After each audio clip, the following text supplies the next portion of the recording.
Hey everyone! Welcome back to another exciting journey with us. Today, we're diving into Spain, a country that's as vibrant and diverse as its landscapes. Yeah, we know about the beaches, the flamenco dancing, and those awesome afternoon siestas, but there's so much more to uncover. But Spain is so much more than that.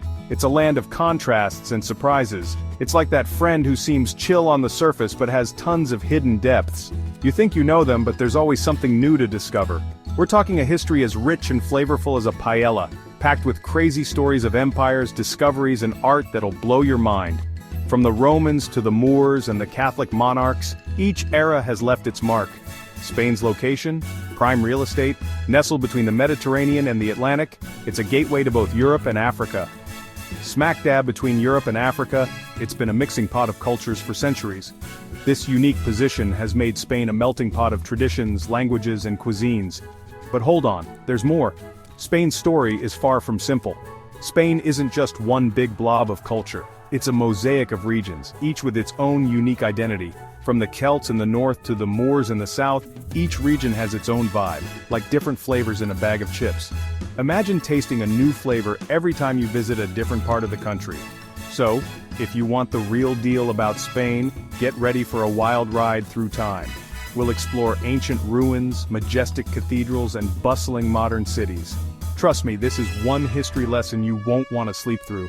Buckle up because Spain's story is one for the ages. Our story starts way back when the Romans rolled in. Think of them like the ultimate organizers, setting up Spain with its language, laws, and even plumbing. Those Romans, they loved a good project. They built aqueducts, roads, and cities that were off the charts impressive. But like any good party, the Roman Empire eventually wound down.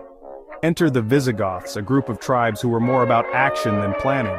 They kind of stumbled into control, like that friend who volunteers to organize a party but then forgets to send out invites. Let's just say things got a little messy. But hey, it wasn't all bad. The Visigoths eventually adopted Christianity, which became a big deal for Spain later on. Still, their time was just a warm-up act for the main event.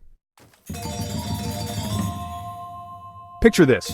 It's the 8th century, a time of great upheaval and transformation. Whispers of change are blowing in from the south, carried by the desert winds. A new crew arrived in town, Muslim armies from North Africa, bringing their own unique style and beliefs, Islam. They were not just warriors but also scholars, artists, and architects. They weren't messing around, quickly taking over most of Spain and creating a place called Al-Andalus. This new territory became a melting pot of cultures and ideas. For centuries, Al-Andalus was like the coolest kid on the block, known for its knowledge, art, and science. It was a beacon of learning and culture in medieval Europe.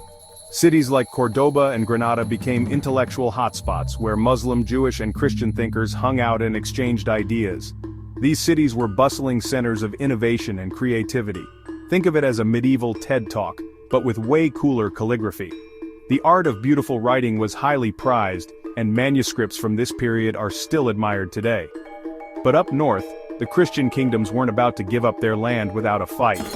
They were determined to reclaim their territories and restore their dominance. Thus began the Reconquista, a centuries-long struggle to take back the Iberian Peninsula. This epic conflict was marked by fierce battles and shifting alliances. It was a time of epic battles and surprising cultural exchanges, shaping the Spain we know and love today. The legacy of this period is still visible in Spain's architecture, language, and culture. Okay, picture this. It's the late 1400s. Spain has finally kicked out the last of the Muslim rulers, and they're ready to party. The Reconquista has ended, and the nation is unified under Catholic monarchs Ferdinand and Isabella. This newfound unity sparks a sense of national pride and ambition. This, my friends, is the start of Spain's golden age, a time of serious swagger and global domination. Spain's navy becomes one of the most powerful in the world, and their explorers are setting sail to claim new territories. Spain, now one big happy family, decided to spice things up by exploring the great unknown, the Atlantic Ocean.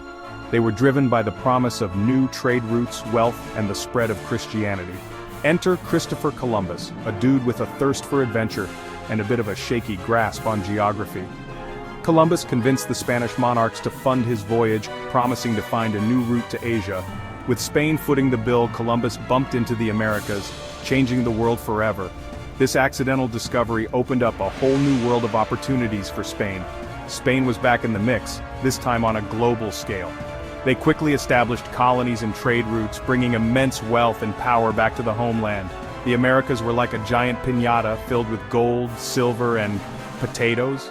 Spanish conquistadors like Hernán Cortés and Francisco Pizarro brought back vast amounts of treasure, fueling Spain's economy. Okay, maybe not as glamorous, but trust me, potatoes were a game changer. They became a staple food in Europe, helping to feed a growing population and even preventing famines. This was Spain's time to shine, a global superpower with land stretching from the Americas to the Philippines. Their influence was felt worldwide, and their legacy can still be seen today in the cultures and languages of many countries. But remember what they say, all good parties have to end sometime. Spain, despite swimming in riches, started to hit a rough patch. Imagine going on a wild shopping spree and then getting hit with a massive credit card bill. Yeah, not fun. Costly wars, some questionable financial decisions, and competition from other European countries took their toll. And if that wasn't enough, things started heating up at home too.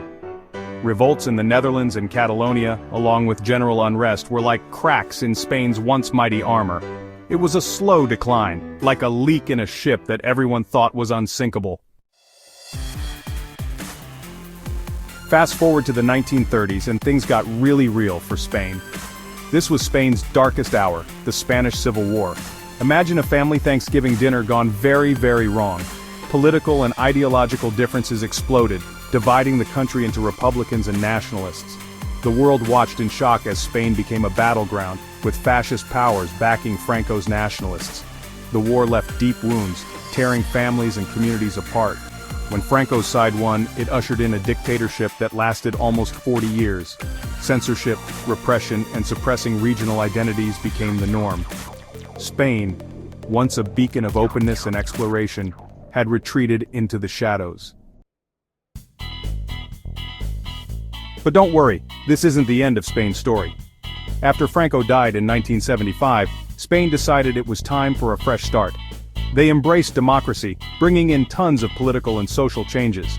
The Spanish people, known for their resilience, rebuilt their nation brick by brick, facing their past while looking towards a brighter future.